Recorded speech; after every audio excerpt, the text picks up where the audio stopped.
Do not confuse this with treatment or mental health advice or direction. Nothing on this podcast is made to supplement or supersede the relationship and direction of your mental health caretakers. Although David Kozlowski is a licensed marriage and family therapist, he is not functioning as a certified mental health professional in this environment, but same applies to any professionals who may appear on the Light the Fight podcast.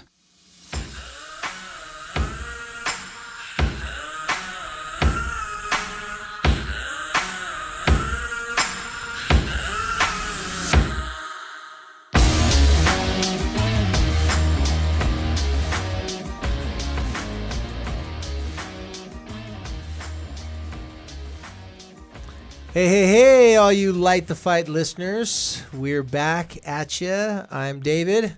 I'm Heidi. And Heidi, missed you last week. I know, but you did so good without me. What did we even talk about? You always did so good. You talked about summer. I'm just kidding. I remembered. He's testing me. That's what he was doing. I was just seeing if she listened. Yeah. Do you care about us or not? But seriously, welcome to Light the Fight. And we are happy to be here. I mean, it's here. I don't know about you guys, but here in Utah, we're right in the middle of winter, summer.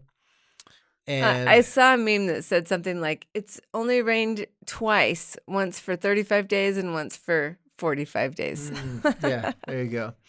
And so it's freezing. But for the first time, you might be able, depends if we post this episode or not. This is our first practice run at the YouTube. So we called the people from YouTube, told them to get down here. Come down here. So you guys need to get down here. This. See, I didn't realize this a year ago. I didn't realize this that I'm like, why doesn't YouTube come down here and film this? We'd be popular on YouTube. Didn't know that that's not how it works. Apparently, our producer Googled it and found out that we have to submit the videos to YouTube. It's very complicated. Took us a while to figure that out. But here we are. We're looking up at the camera. If you are watching this on YouTube, that means we actually posted it and we didn't use it as a sample run. And if you're just I listening didn't to get this, my way, and it didn't get deleted. If you're just listening to this and looking for us on YouTube, you can't find it. It's because Heidi got her way. Yes. And we didn't post this episode. Yes. I'm voting for posting the episode regardless what happens. Because David got a haircut. Can you tell? Well, yes, I got a haircut. I got a haircut, and I'm used to making a fool out of myself. Heidi's not used to making a fool out of herself. I mean, I got the lip gloss on. That's really all I've got going. She's used to bedazzling things. I'm used to blowing things. So well, you know, when we cancel each other out, there you go. we just come right in. We're back at even. We're back at center stage. So, well, you guys, let's just jump right into it. Heidi and I, we had a very short 3-hour discussion before we started the podcast. No, we just had to do our little meetings and get everything caught up to date. I know, she's been traveling all around, business, play, work. And so we've been keeping in contact, but it was our first chance to sit down and talk for a while. So we had a chance to talk a little bit about a topic that we possibly want to bring up today. And so I think I'm going to call this episode Cursing 'Cause You Care. And I like that. What that means is sometimes in life, we have curse words go through our head and they're bad words, or for those of you who aren't hardcore cursers, for those of you who are like hecka is like the real HE double hockey sticks, well then depends on your level of cursing. Maybe for you, saying ASS is a horrible word. So, okay, if that's your style of cursing. But sometimes when you have curse words inside your heart and inside your mind and it's about loved ones, it's because you care. Not because you actually want them to die a horrible, slow Chinese water torture type death because they didn't listen to you, or you want, their karma to get them like by the end of the day. But sometimes we just care so much that only curse words can describe our pain and our agony. Well, and when you're in that situation where somebody told me once, you can only truly be angry at somebody that you really, truly love. Right. Because your depth of madness can only be equivalent to your depth of love. It's like a park swing. If you hold your little kid up high up on the swing, 5 feet off the ground, you let go, they're going 5 feet on the opposite direction. So I like how you put that, Heidi. Sometimes you just have to really express or think about how much you hate someone to prove that you really love them. That's how you testify their love. True story, a little confession. I remember the first time I had a real serious girlfriend. Apparently she wasn't raised in a family that yells at each other as a language of love. And so I yelled at her. I got upset. And then I punched the roof of my car and or her Aw. car, and then I got out. And so she thought it was a real breakup. To me, it was just a Tuesday in my house. I thought that was just, I was unhappy. That And was just normal. yeah. And so I come to find out that not everybody curses and yells at people they love. She didn't come from a family. They actually sang songs, did Christmas carols, No wonder it didn't work baked out. goods together. I just saved her the heartache. I'm like, you don't need to go to therapy for years because of me. Just go off in the sunset on your own. You'll be better without me. But back to what we're talking about. Heidi and I were talking a little bit, and Heidi, I want you to kick this off. But there's a lot of things going on that make you angry as a parent, make you frustrated, make you upset, and all joking aside, sometimes could make you want to curse or actually curse. And so, Heidi, why don't you talk a little bit about what we were talking about before the podcast, and we can get into a little more depths, because it's not really about cursing. I was just trying to think of something clever to say. Well, one of the things, and I get a lot of messages from you listeners, from people who haven't listened yet. And one of the common things that people talk to me about is just like how much they despise their own kid. Maybe because, and there's a guilt, like, right? When you're a parent and you really don't like your kid, and let's be honest, it's never that you don't love them. And it's usually because you don't like how they're behaving. It's, usually a behavior issue. But the thing that I wanted to kind of address. So you mean it's like over and over and over? It's not a one-off thing. It's something that's so constant. It's like it's just driving me mad. And they're selfish beings, right? And so. And as parents, we're angelic beings. Right. And flawless, we without do error. these nice things for them. Like, I almost forgot. I got to smile. We're on camera now. I was just going to give you a stern, mean mugging look. I got to get, is my eyebrows? I know it's a whole right? different dynamic. Okay. And we're like, no, we're going to be normal. You guys just watch. Okay. We're just going to be normal. I think that's how this is going to work. Okay. No. So a lot of moms will be like, my kid is a jerk and I don't like him or her. And, this is a little bit of a triggering conversation for me. Specifically because I can remember feeling, and I've had these feelings about all of my kids. I have 5 children, and there's been plenty of times that I've felt these feelings about each one of my children, right? So at any moment, anybody can get it, right? Like anyone can get that. They're jerks all the time. Right? Oh, okay. I'm sorry. They give you enough material for you to be mad at Yes. them. Okay, got it. I'm sorry. But the fact that there was definitely times when I really felt like my son, who I lost and who passed away, there was some times that I thought he was a jerk, and I was mad at him. And so what I wanted to address is that when things aren't going well for us as humans, we might be a jerk, and it might not be the person that we love most's fault. And as I just kind of wanted to specify the fact that as parents, we can take poor behavior that our children are expressing personally as like a personal attack against us, as maybe that we didn't do our job as much good enough as a parent, or and so it's this, like, I did this for you and this for you, and David always uses the Xbox thing, like, I bought you an Xbox, and I'm always like, I made you cookies at midnight, and I printed out these photos and made this beautiful scrapbook for you. And you can't even get up for school on time. And so I just kind of wanted to talk about the fact that when people are struggling, they don't treat you nice. Well, and also one thing you said too was what happens when your kids specifically don't meet your expectations. And that was part of the thing that you'd mentioned, but before we started recording, that it's really hard. Like one of the things that drives a parent crazy, or can drive a parent crazy, is when the expectation is set. Your kids agreed to the expectation. They have all the capability in the world. You've done your part, and they keep on falling short of the expectation. Your kid may get angry and frustrated with you. You may be angry and frustrated with them. But how do we handle that situation as parents? Because there's a lot of ways to, and I jokingly say this often, there's a lot of ways to make it go worse. It's easy to take it personal.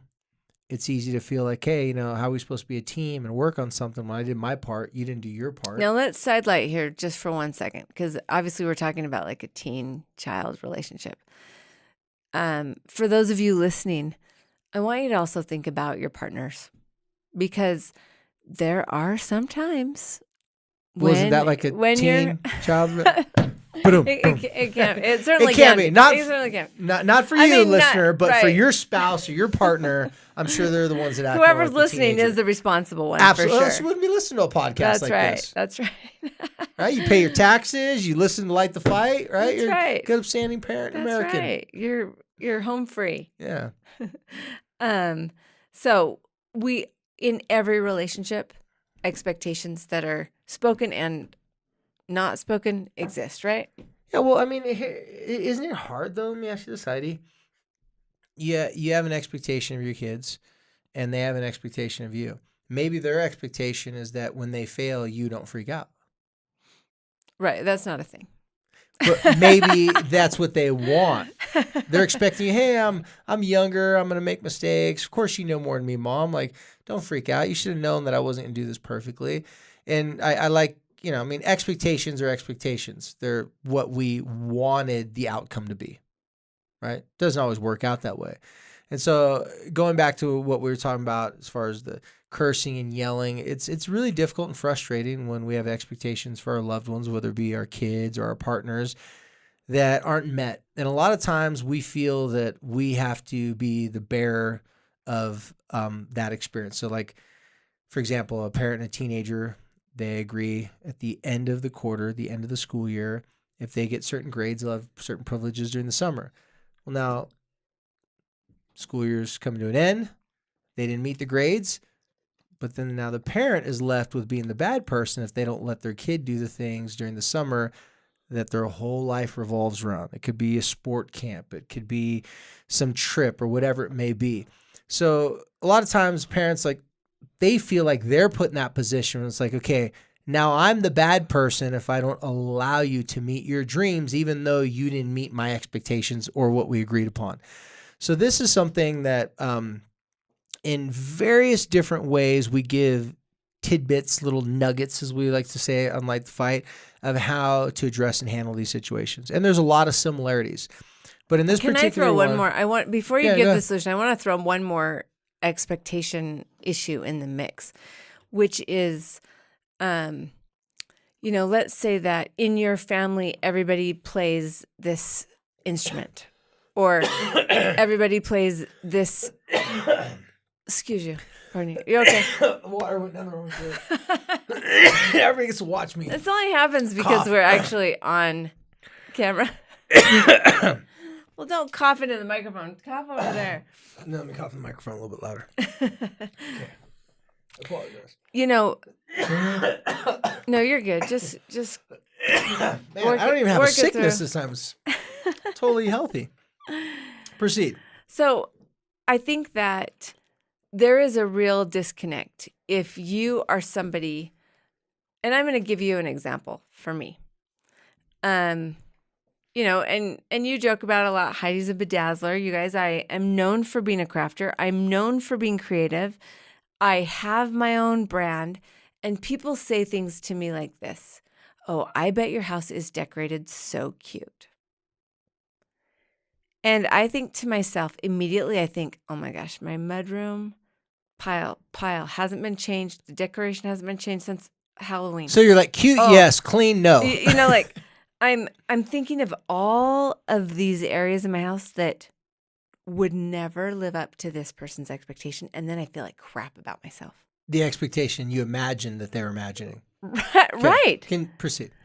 And you guys, this is an issue for me. Like, I don't want people to come to my house because I'm worried that it's not going to live up to whatever they think it should live up to. And I've worked through this actually a lot, but this has been an ongoing issue. And so I think that if you have a kid that, like, let's say everybody in the family plays the piano except for the one person, this is another personal experience. And then everybody just expects you to be a certain way because your family is a certain way, or everybody expects you to be a certain way because a sibling was a certain way. And you're not that person. And that can even go negative. Like maybe you've got a sibling that was a screw up and you're not. And you're like, hello, I'm not that. When we have that disconnection of what people are expecting us to be and then how we really are, that creates this little knot of discomfort. Yeah. So, okay, now you can share your wisdom. No, I mean, here's what I'm thinking. The parents that I talk to, and I can't say everyone because that would be absurd. Not everyone has this outcome. But the parents that I talk to that have, expectations of their loved ones, remember we're usually talking about family members, kids, partners, so on and so forth. But the people that come in and talk to me, when expectations aren't met, when they get angry and they get frustrated, they feel like they're not allowed to talk about it or say what their disappointment or frustration is. Now, a little background here. I'm usually talking to parents that have teenagers that have serious issues, and they're parenting kind of like they're hostage parenting. Like they talk tough. They're like, I can't believe they didn't do this for their homework and blah, and they get all mad at them. And then they quickly go to, I can't do anything about it. I can't say anything because it'll turn into a fight. Or they do say something that turns into a fight. Or they'll be like, hey, listen, I don't want to ruffle the feathers. I know my kid already feels bad enough about it. I don't want to make it harder for them. So I'm going to just hold it myself. But there's not a lesson learned. People should know when other people are disappointed in them. And you don't want to shame other people. Doesn't seem like there's a lot of wiggle room there. And I think it's a challenge for most parents because most parents are pretty honest with me. They trust me that they can say things to me like, I just want to kill my kid today. And then look at me, they'll be like, I don't actually want to kill. I'm like, I know you do. And they trust me when I say that. They're like, you're not going to report me. I'm like, no, I'm not going to report you for that. Like, you just continue, keep talking. Uh-huh. But once they say it openly, it makes them feel better, but they still go back to feeling like they're in a hostage situation, that relationship. They can't be honest with that relationship. I'm telling you, without honesty in the relationship, there's not going to be the growth that you desire and that your kid desires. Wait a minute. So you're telling me that you can tell somebody that you're disappointed in them? Absolutely. Okay. Absolutely. Now we're starting to get into some uncharted territory because this is okay. I need some information. Because disappointment hurts. It hurts. I hate to let people down. And so I hate to be told that I've disappointed somebody. And so, but I get disappointed a lot. Well, I'll be honest with you, not all of you, hopefully, well, I'm assuming those who are listening can do this, but not all parents will ever master the art of giving bad news in not a bad way. Most parents, it takes too much energy to articulate words and put them in a way that's not overbearing and shameful and hurt your kids' feelings, but yet find that sweet spot where you can still be direct too and be honest with them and let them know where you're coming from. And this in of itself is a skill because it's so easy to just throw out our disappointment. A lot of times, if we've talked in other episodes, sometimes it's easy to be sarcastic. Make fun of someone. Right, that's easier. Uh-huh. Especially someone you're really angry at, but you can't blatantly tell them you think they're a horrible waste of human flesh. So you just make fun of something they're insecure about.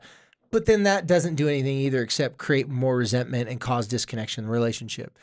So it's pretty important that when you're listening to this, you realize that there is a line in between shaming your kids and there's a line in between just making things a little too soft for them that they can't ever learn how to take criticism. And we use references to coaches, like sporting coaches here sometimes on Light the Fight. The best thing I can tell you is that the best leaders, the best influencers, whether they be parents, owners of a company, captains of a sporting team, or whatever it is, the best leaders have to give bad news, but they don't have to do it in a bad way. So it looks like this. If you see yourself as a coach, then you're going to have to be critical at times. If you see your kid as a disgruntled employee who doesn't want to work with you, and you're viewing them as someone who has listened to you time and time again and still doesn't do the right thing, so therefore they're trying to bring down the team, the group, or whatever it may be, you're sadly mistaken. A disgruntled employee that you could never fire. Exactly. One of our jokes I say, if you've ever worked for a family business, try firing the owner's kids. Yeah. Not easy to fire the owner's kids. You can't, and you're the owner of your business. You can't fire your kids so easily. Trust me, it's not easy to do. You fire them one day, and the next day you're like, fine, you're coming back. Come on back. So when you have expectations, getting back to our first original conversation, your kid, your partner, whoever it is, doesn't meet your expectations. You're angry. They know that you're angry. So there's this like stalemate. There's this frustration. You can go to this person, not at the time of the heightened time of your anger and frustration, but you can go to this person and you can simply, I know it sounds so repetitive because we say it over and over again, but you can model for them how a person handles disappointment, states how they feel, and states what they want to have happen next, even though it's obvious. The timeline has gone away, the expectation wasn't met, and it can be chalked up as a failure. A lot of times we feel that something has failed, something didn't work, and we want to stand over and sulk and talk about how angry we are that the expectation wasn't met. Leaders don't do that. Well, good leaders, effective leaders don't do that. Effective leaders in this situation, let's use an example.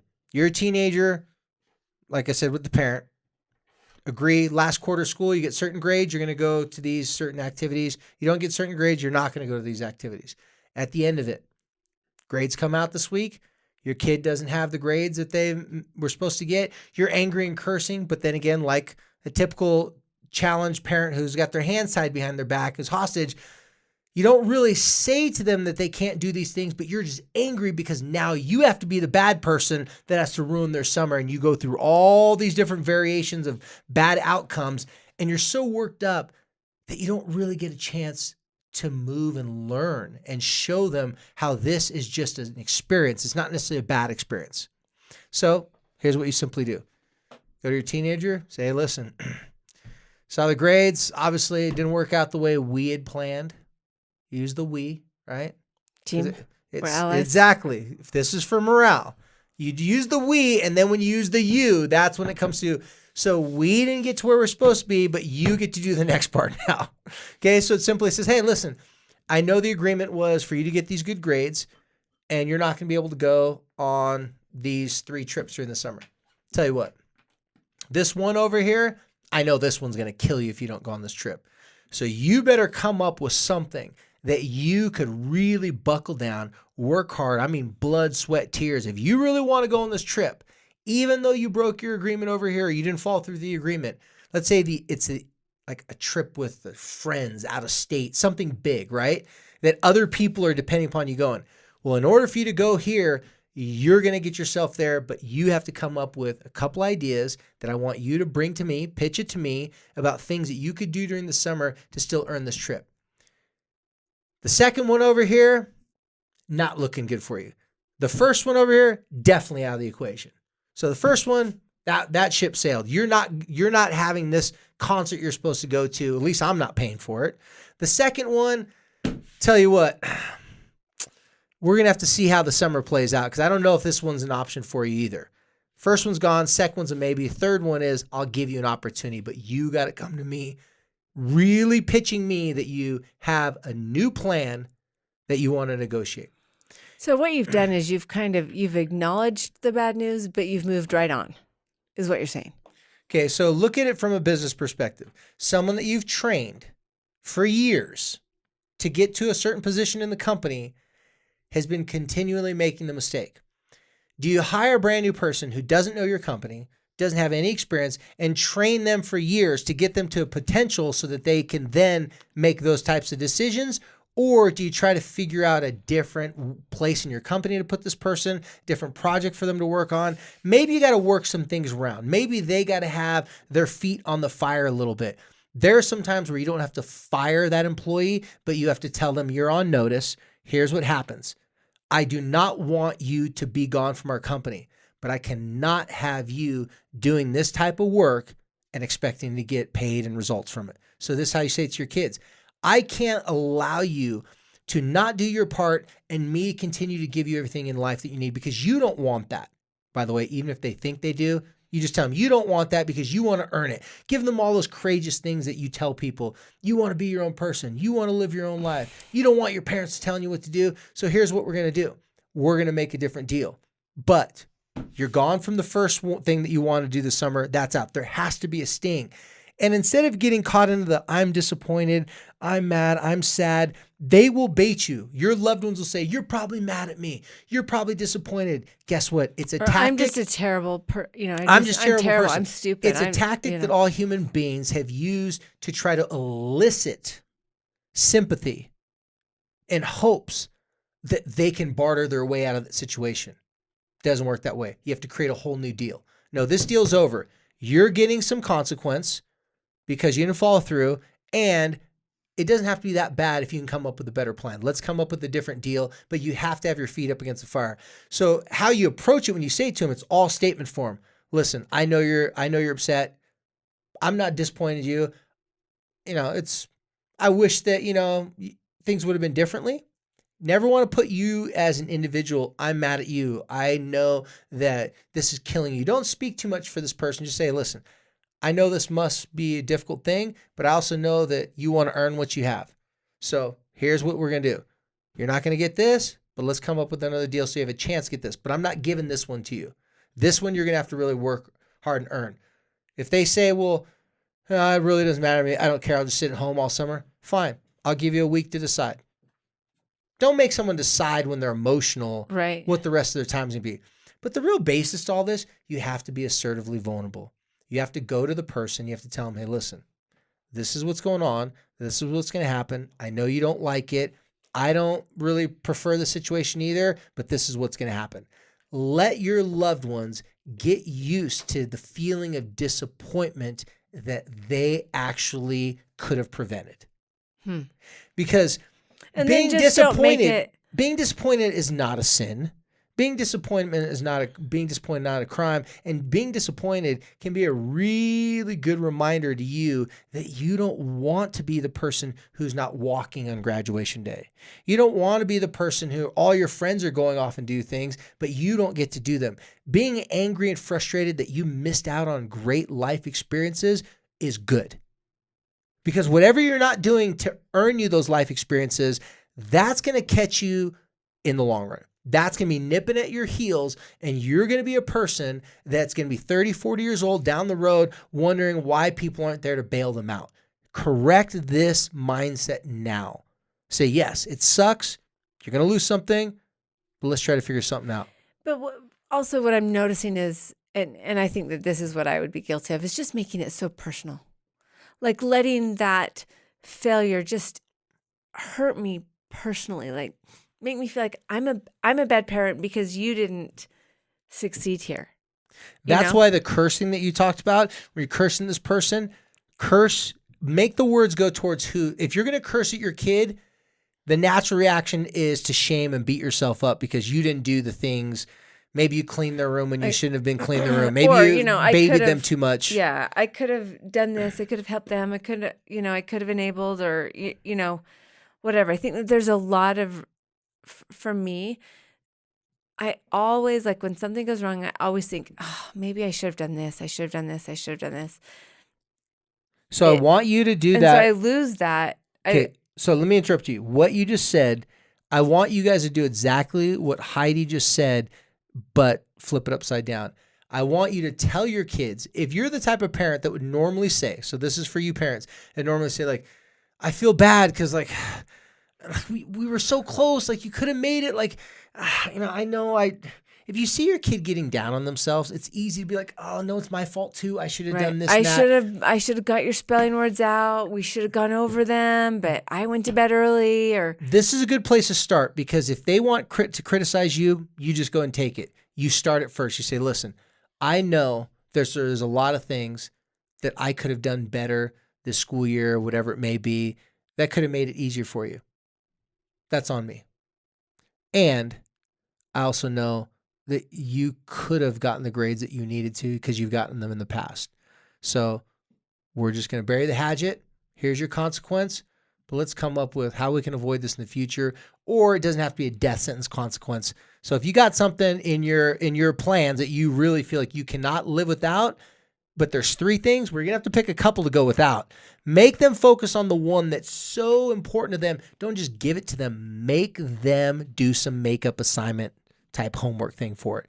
Just like when they're going to the teacher, say, listen, I turned in my test late. I know I need extra credit. If teacher's nice enough and you seem persistent enough, okay, go clean up the trash. Go do this. Go serve detention. Whatever you got to do, but are you willing to do it? Now, if your kids don't follow through and they sulk around the house and they say, well, then fine, that's too hard for me. I'm just going to, I'll just ruin my whole entire summer. You have to let them sit with that because you gave them an option. They just chose not to take it. That's no different if a grown adult says, I don't like to go to the doctor, so I don't go to the doctor. And everybody else around them saying, well, that hematoma doesn't look like it's going anywhere.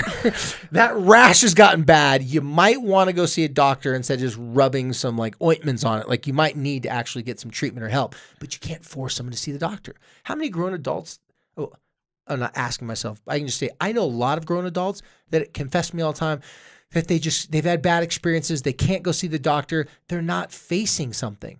Whatever it is, they don't want to face it. Do your kids a favor. Say, I could have done better if you need to say that.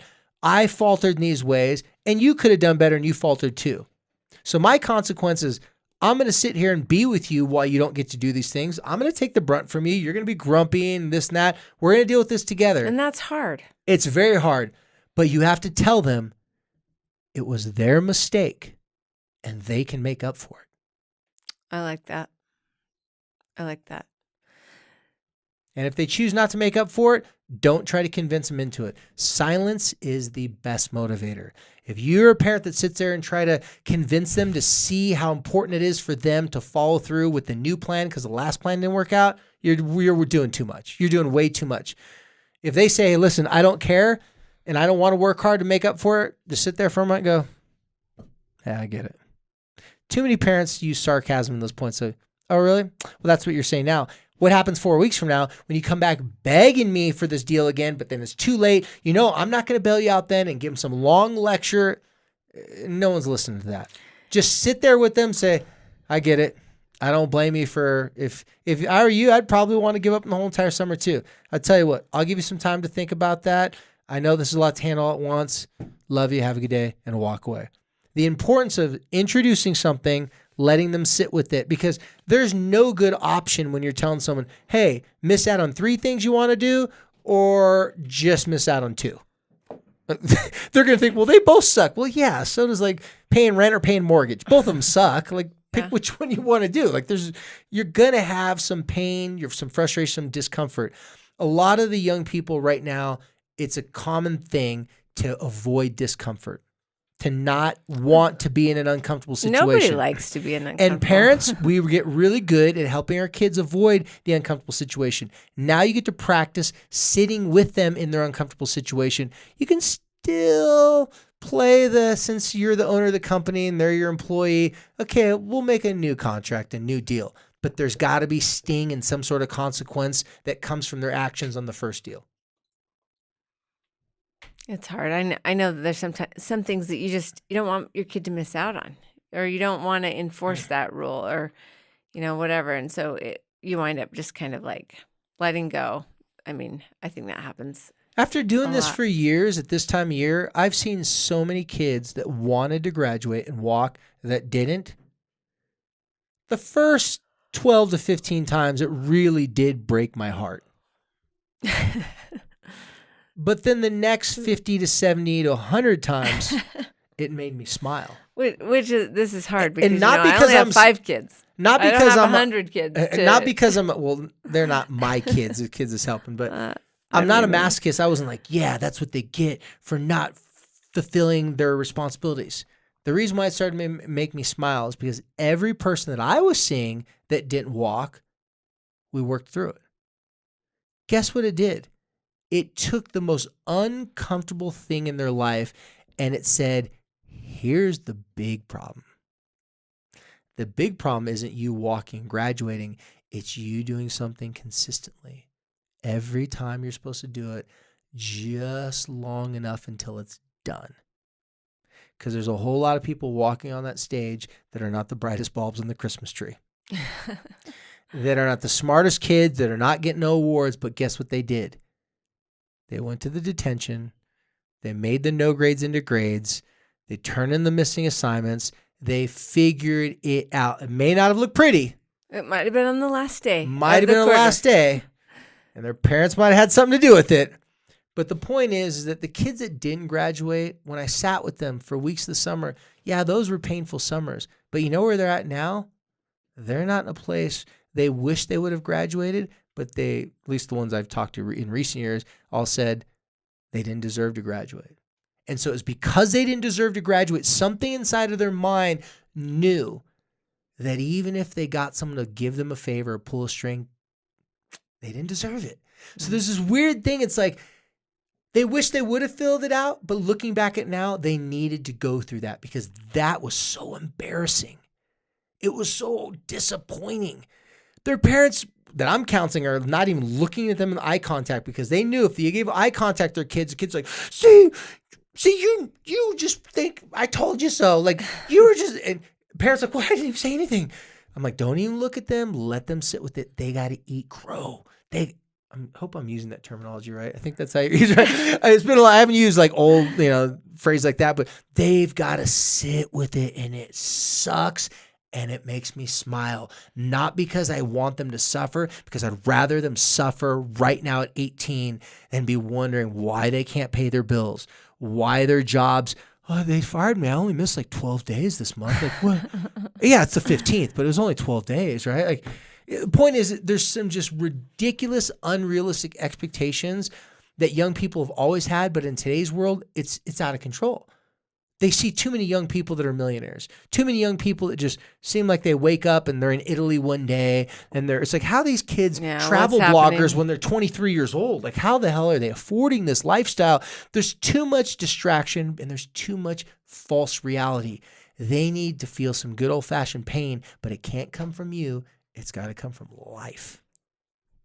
And I guess basically we're talking about, like if I have to sum this up in stuff that we talk about all the time, right? Don't freak out. Stay calm when you're delivering this information. And don't let it be like a super emotional experience. Slow it down. Take your time. Play dumb when you're listening. When they're like, you're disappointed, you're like, no, I'm not. Play dumb at first. And then once you get through that, then you can be assertive. That's why I said, you're going to have to tell them, not that you're disappointed. Just say, listen, if they say if your kids say, you're disappointed in me, say, I'll be honest with you. The old me probably would have been. You have to own it. You have to tell them, listen, I get why you think I can't handle this. But let me put it to you this way. Right now, you may not, let's use the not graduating or not going on your summer trips.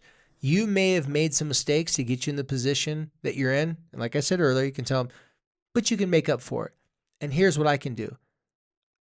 I can just sit here and help you out, not bail you out. See, the old parent of me would have bailed you out, and then I would have expected you to act and behave in a way that I wanted you to act and behave. Date the person I want you to date. Take the job I want you to date. See, there's strings attached when I help you out, and nobody wants that. So just take your time. Think about if you want to do some extra credit to work out the summer to kind of get your privilege back. If not, that's fine too. But yeah. And just let it be. There doesn't have to be a solution. It has to be sorted out. And that's the reality. And I think that this is an important message to those of you who are listening. Everything can be worked out. Just because you don't know the solution doesn't mean there's not a solution. Well, let me add a little caveat to that. Everything can be worked out in connected relationships. Okay. So your relationship can be worked out if you're working together. If one person, a parent, gets pitted against a teenager, or a teenager gets pitted, or a parent gets pitted against another parent, that's the ones that are really difficult to work out. We always say err on the side of what? The relationship. The relationship. And here's why. Because the crap's going to hit the fan. Something's always going to go wrong in your family's life. Always. If you do not have the relationship on deck, a partner type relationship where you can just say, hey, listen, something's going on. Let's talk about this. If you don't have that kind of relationship, then it doesn't matter what the problem is. It's going to become real personal, and it's going to feel like some internal strife and struggle. It's to true. be like, you're against me. Well, how am I being against you? I was the one that helped you out with this. Now it goes back and forth with counting, keeping score of who helped each other the most. Well, you never helped me when I was 10. Well, you didn't help me last week. Well, you didn't come and turn in you didn't take out the trash when I told you to. It's so easy in any relationship to go into this who did who for what. Right. But if there's a relationship, you start with, hey, listen, I got your back. I know you have my back. It didn't work out. It sucks. It hurts. You're disappointing yourself. You don't need me to be disappointed. You made a mistake. Let's make up for it. What are we going to do next? Let's take some time to figure this out. I can't give you the privilege because you don't want me to give you the privilege. The privilege based upon you earning something, you didn't earn it. So you would hate it if I gave you something you didn't earn, because you would be just like those other kids running around town that their parents made their life super cushy for you. By the way, you could be that parent, but every kid likes to think that other kids are spoiled and taken care of, but they're not. So you're actually playing to that hero.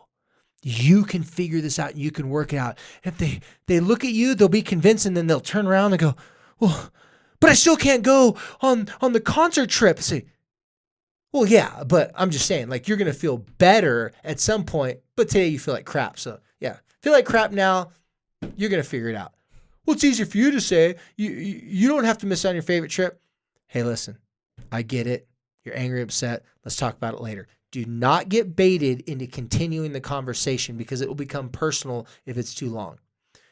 Play really naive, let it calm down. Then when you do have the conversation, be assertive. Tell them, this is what's going to happen. Model for them that good leaders address the problem. Say, yeah, you screwed up. You made a mistake. Make up for it. Now here's what we're going to do next. Here's another opportunity. If you want to give them another opportunity, I would suggest give them a new plan, a new deal, and put the old one to rest. But the old one has to be put to rest with the real, okay, you can't go to the concert now.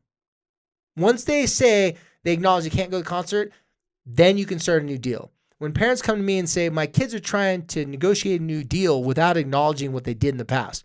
Well, the way I look at it, there's no new deal until they take ownership. So you want a new deal so you can go on your California trip at the end of the summer with your friends? Okay, well, own the fact. Just simply state, did you get the grades? No. Okay, that's good. You didn't get the grades. They don't have to confess and say everything that they did wrong. Just acknowledge it. You acknowledge it. When they look in your eyes, say, that's my bad. I could have done better. I made a mistake. Great. Now let's move on. Then you can start a new deal. Don't try to do 2 deals at one time with the kid, because that's what normally happens. They want you to be just really disgruntled with them that their teachers didn't give them the grade and let them out of trouble at the same time. No, you acknowledge that they should be disgruntled. They should be angry and frustrated. And then you use our classic and. You say, and that has nothing to do with you going to the concert, but I'd be mad if I were you too. As soon as they can acknowledge that happened, they're taking responsibility for it, and they're ready to move forward, then you can continue. But you can't do that if you don't have a relationship with them. That's why not making this personal is critical. It is. Absolutely critical. Because I just gave you an example of what could really happen good, but no one gets there if they're like, why didn't you get the grades? Now I have to ground you? See, you did this to me. If it's all about your stress and your struggles, what your kid just did, you lost them. You're not a leader. You're just another sheep. Yeah. Why would they follow you? You're just following your own emotions. Well, and let's be honest, as parents, we want to give our kids the world. It's this weird, like, why do we? Even though no one gave it to us. Why do we have this, right? And I mean, I was sitting on the airplane next to a couple of young girls, and first of all, I could not believe how young they actually were. The mom's like, oh, yeah, she's in 8th grade. And I was like, this 25-year-old right here? Like, wow. And this girl had the nails, the jewelry, every tech thing. Plus, I knew how much the clothing cost. I mean, I was like doing the addition in my head. And I was like, this girl is a pricey number right here. but as parents, for some reason, we just have this desire to just give them such a beautiful thing. And then when we give it to them and they don't just angelically do everything that we want, then we're so hurt. My friend calls it a poodle in a dress. Is there ever been a poodle that says, hey, put an outfit on me, Mom? But people do it. And if they don't want to wear it and take it off, they're like, why are you trying to take off the outfit and try to put on you? They didn't ask you for the outfit, right? Now, kids are asking their parents for like fancy stuff, whatever, but that's not going to make your relationship, I guess is what you're getting at, right? Like, that's not going to give you that. And so I think that if as parents, if instead of our goal being like, I want you to have the right clothes so you fit in, I want you to have the right fingernails, and I want you to have the eyebrows and all these things, I think that we've got to shift our desire to wanting to have a really quality connected relationship. And how do you have a quality connected relationship if you're the person doing all the talking and all the expectations and the other person isn't giving feedback? How are you going to have a quality relationship if your loved one, your child, is sharing all their hurt and pain, why they blew their opportunity, now they're missing out? If you actually try to make it easier for them at that particular moment, you're not a support person. You're a rescue person. Right. And I think that every time that a kid storms in the house or shuts you out and you're immediately taking it personally, you're not going to be able to create that relationship because there's stuff going on and it's going to take some listening on their terms, to figure that out. And it's just hard as a mom. My classic thing is like, I cleaned your clothes and I made you this food and I picked you up from your friend. And so you better behave perfectly. And sometimes a lot of times that just is not. Well, parenting a kid is not an exchange program. Well, and it's easy for parents to fall victim to like, I did this for you. I call it the keeping score. You know why? Because all relationships do that to some degree. Yeah, if I work, boyfriend, then you pay for girlfriends, boyfriend, girlfriend, partner, marriage, whatever it is, there's always a keeping score going on. And in therapy and couples counseling 101, they always say keeping score is very bad for any relationship because you always look at the scoreboard thinking, I scored 100 good deed points and they did 2. And then you look at their score, it's like, well, I had 100, you had 2. It's like, wow, there's 2 different games going on. It's like watching the presidential elections when this last election is like, Trump's winning, he's losing. It's like in every different news station, it just depends on which one you're watching. You're like, wait, is this the same election going on? Like, you don't really know what's going on. And so for young people, it's just really so important that we model for them. Like, we got to be able to say, hey, listen, this is where I'm at. I see where you're at. I'm going to let you be where you're at. I'm not going to come over and bail you out and rescue you, but I'm also not going to come over and make you feel bad either. Let's bury the hatchet. This is what happened. Let's move forward. So as we just kind of come full circle as we're ending, the reality is that as a parent, you can't take away the fact that you're having this emotion, that you are feeling hurt, that you want to, we started out and said, you're going to be cursing this kid that you love or whatever. Those emotions are going to exist. And that doesn't make you a bad person. It doesn't make you a bad parent. It doesn't mean you don't love your kid. Imagine if every parent went to jail every time they thought something bad towards their kids. But you didn't do it. Like, have you ever seen that movie, The Minority Report? Remember Tom Cruise? Yeah. The old movie, it's like before the precogs. You actually did it. It's like before you were a bad parent, someone came and gave you like a yellow card, like, all right, now you're like, you got to pay $100. You're about to be a bad parent. That'd be funny. Anyways. I think that those emotions are part of this parenting experience. So go in the closet and feel those emotions. Talk to your spouse, talk to your friend. Feel those emotions, but then don't go use them as your weapons in that relationship. You don't have to be cool-headed to play it cool. Just like we talked about with some other parents before, some parents confess that I wasn't a cool teenager. I've never been a cool adult. I don't know how to like be cool, whatever. Playing it cool it's just a mindset for that time. You're just playing it cool just until you can get to your best friends for lunch or till you can actually really share how you feel. That's why the cursing, all joking aside, it does show that you're worked up and you're passionate, you care about it. If you have, of course you care. Yeah, if you have negative thoughts and feelings about your kids, like, I freaking hate them, they probably hate me too right now. And of course, and that's okay. You are probably experiencing shame. Yes.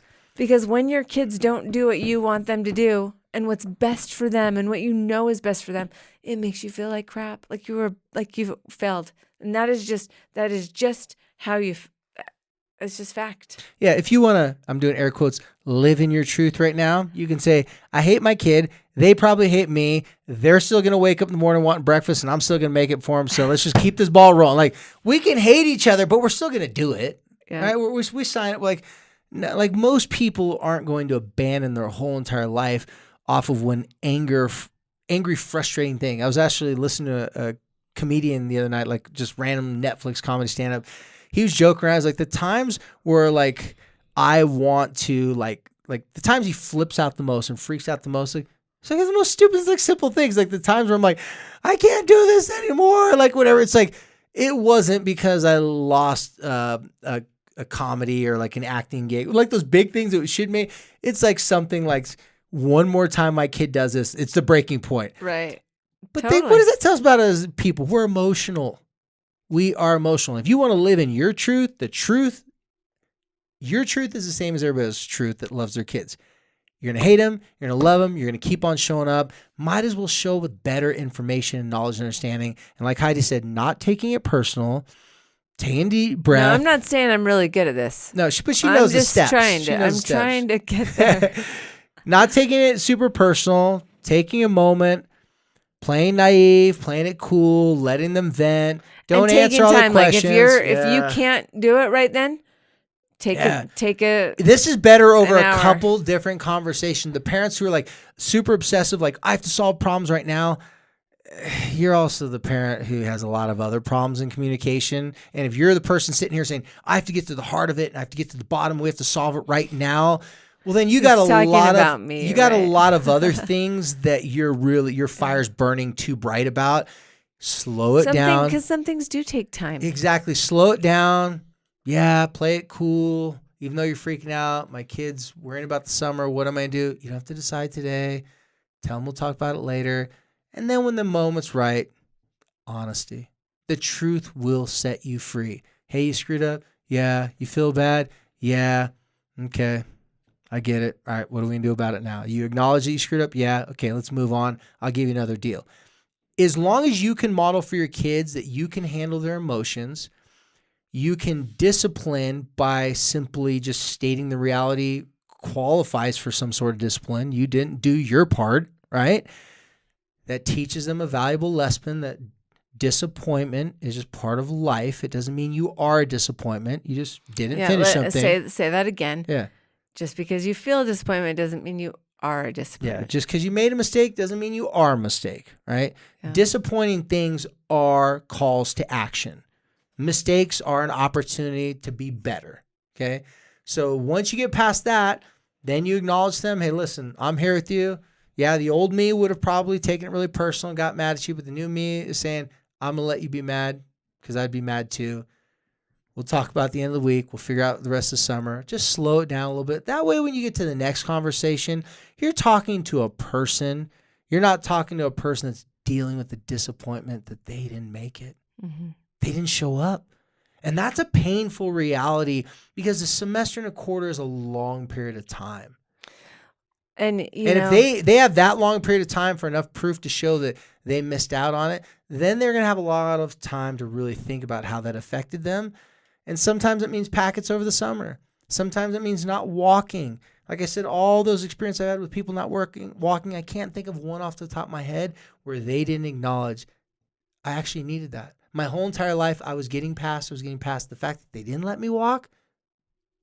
It was just life finally saying, you're going to have to play by the game now. You have to play by the rules. The rules are you do the job, you get the payment for it. You don't do the job, you don't get the payment for it. It's just the world that we live in. Yeah. It's not personal. Doesn't really matter if you're short, tall, what religion you are, what ethnicity you are. It's like people typically consistently get progress and some sort of movement if they continually show up and do what they're at least expected to do to some degree. And to any of you moms or dads that are out there listening, and you've got situations that just feel like you're so let down about it. You're so discouraged. You just don't know. I want to just reaffirm that there's always a way to work things out. There are packets. You might not want the packet thing, but there are packets. You can get cars fixed. You can get a new job. You can try again. And I think that all of us get kind of hooked, like we kind of get our sights set up on one thing, and then when it's a swing and a miss, or not even a swing and a missed opportunity, we can let that become the focus. And I mean, I'm guilty as charged on that. Well, last thing I wanted to leave with you guys, and I'm hearing this from Heidi right now. It puts a smile on my face because she's telling you you have another chance, you have another opportunity. You are angry and upset with this person because they're so alive to be angry and upset. And to hear it coming from someone like Heidi, who has gone through the complete 180-degree spin from one day being pissed off and angry about, who left wet towels out, to the next 3 years of her life, it was just like annoying, but not a big deal, And so she now has the luxury to be in a situation where her kids and everybody is in a good enough place where she can get more into the details and learn how to use these skills and these tools. But for so long, when we're going through trauma and difficult stuff, it's just survival mode. And so for you to say like, hey, listen, you have another opportunity, it's because Heidi's saying that to herself. It's like, I don't have another opportunity with my one son in this one situation, but I do have an opportunity with my other kids that I can take what I learned from my son's situation so that they don't have to ever have parts of me. They can really get whole bits of Heidi. Like they're getting the most of me that any of my kids have ever gotten in the history of my parenting. And you can do that despite the fact that you lost one son, because you're looking at the other opportunities that you have to learn and to take that information and to not let it be personal with your other kids. Not making your kids feel like what's happening in life is personal is good. But when disappointment happens because they didn't show up, it's also good to know that that's on them. Regardless if you have a little bit as a parent to be responsible for, if they know that they have control of some of their outcomes, then yeah, the ones that you can control, go to school every day, get your grades, get your parents off your back, have your freedom, test the boundaries in the world in other areas, but don't limit yourself. Don't be a teenager that thinks because of my parents, I can't live my life. Oh, that's horrible to live like that.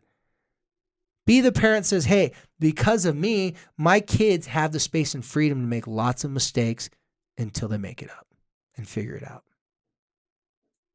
Yeah. And I mean, the opposite problem of just like not holding anybody accountable, making everything so easy and doing it for them, like that catches up on the other side. You can feel for them. Doesn't mean you have to fix it every time you feel for them. Right. And you guys, what we're talking about is it's not easy, but it's worth it. And if our goal is to teach these kids these independent living skills, and I like to remind myself, I kind of have this little thing in my day that when I have to do something hard like this, I remind myself that my goal is actually so that my kids have independent living skills. And sometimes I even let them know that, well, it's an independent living skill. Because that's our goal as a parent, and not to just outfit them perfectly, so they look good. Yeah, I just thought of something funny to say that you could tell your kids. You know, the whole independent living skills. And Which they come is- to me and say, "Mom, I need you to help me with this." It's like, hey, listen, I do not want to rob you of your ILS. Your ILS training, because they'd really Yeah, be annoyed by yeah, you saying it. they Like would. using acronyms like, this is your ILS experience. What does ILS mean? Independent living skills. Like, so you're going to help me out or not? That's a no. Little sense of humor goes a long way, Yeah, right? just tell them, because when it's mom's living skills that provide your independence, then you don't have a lot of freedom. Yeah. I'll be picking out your clothes, your comforters for college. I'll be doing those things for you. Oh yeah. And you know they want to spread the wings, even if when it's a little uncomfortable, right? Yeah. Yeah. I just picture you for some reason when you said that they want to spread the wings like a mama bird, like regurgitating like food up and like put it in your kids' Thank mouths, you. I don't Thank know you. why I Thank just you very had that. much. See, now people get to see the video of me go, So I've gone from So, being a apologize mama for that. bear to the Mama red bird. robin to the Yeah. mama bear. Yeah. And then when they don't take your advice, I see you just shoving your beak in their beak, going, and like just vomiting it into their mouth, and they're pushing you off with their wings that they can't fly with yet. We can keep on going if you like. This is great. I think this is where we wrap we'll it up. end there. You guys, I don't know how you're feeling about this video podcast. We don't even know if we're putting this one out. So if you watch it, We're putting it up. we are. We're Here's putting it the up. thing. So this is also the debate. Yeah, this is the studio too, you guys. It And you know looks- it's a Light the Fight studio because we have That's right. There's evidence. a Light the Fight Yeah. decoration of some sort. I hope you guys love it. Oh, I forgot what I was going to say. I was going to say something. I can't. Oh, I yeah. No, distracted no. you. Here's the debate. I was trying to tell my kids that this was a video podcast. And they're like, it's called a vlog. And I was like, no. This isn't a vlog. Vlog is like when people like drive around the town and like show Short these edit videos everything and you know, it's Chop it up. yeah. No, this is like people watching video of people podcasting. They don't think that. So Well, they and think, who would ever I'm just a know? complete idiot. Even the top podcast in the world never thought anyone would watch him on YouTube, just sitting there talking for someone. They get millions of views every YouTube video. Yeah. So it's weird. You guys can join us in our weirdness. But we do know that there's some people who are more visual. Yeah. And so if you're watching this on YouTube, what's that button? Starts with an S, ends with an acribe. oh, so subscribe. I forgot to Like be in and there. subscribe. Like and subscribe. Like and subscribe. Click that subscribe button on the YouTube so the people on YouTube know to come down here and continue to film us. Yeah, we need the YouTube to help us out. Yeah. Right? And but no, subscribe and leave comments that are positive. If they're negative, Heidi's not allowed to read them. Yeah, don't tell me. Yeah. we'll just she'll say, did all the comments come out positive? Say, of course, Heidi. They're always positive. I might take it personally. Actually, we've only had two I negative might comments in now freak that I out. say this, we're gonna get like 200. Yeah, don't talk We only about had two negative comments in a year and 2 months doing this now, so it's Well, not that bad. and It could you be guys- worse. it. We appreciate your feedback. We kind of have this collection of wins. Sometimes we get them in real life. Sometimes we get them in like up close and personal Yeah. wins. And so we want to thank you.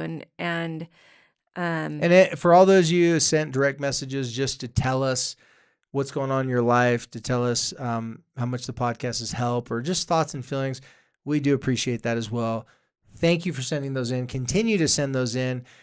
We do our best with one of our lovely team members to respond to everybody. So if you don't get a response from me and Heidi, you'll get a response from someone. We're just grateful that you're picking up what we're putting down.